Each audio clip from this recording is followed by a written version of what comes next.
প্রিয় চাকরি প্রত্যাশী ভাই বোনেরা, এটা হচ্ছে আ হ্যান্ডবুক অন ইংলিশ লিটারেচার, অর্থাৎ বিসিএস এবং অন্যান্য কম্পিটিটিভ এক্সামে এই ইংলিশ লিটারেচার থেকে বরাবরই কোশ্চেন থাকে।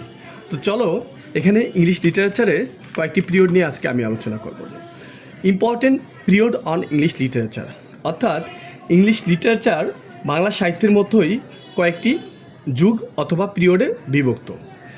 দেখতে পাচ্ছ যে প্রথমে রয়েছে দ্য ওল্ড ইংলিশ পিরিয়ড 450 থেকে 1066, এটা হচ্ছে the old English period.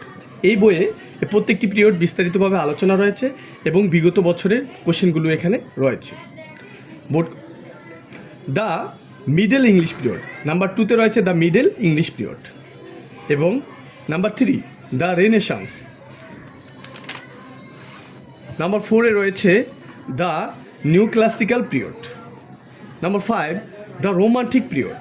Number 6 the Victorian period. Number 7 the modern period. Number 8 the post modern period. অর্থাৎ এই বইটিতে প্রত্যেকটি পিরিয়ডের বিষয়গুলো এবং কবি সাহিত্যিকদের লেখা জীবনী বিস্তারিতভাবে আলোচনা রয়েছে।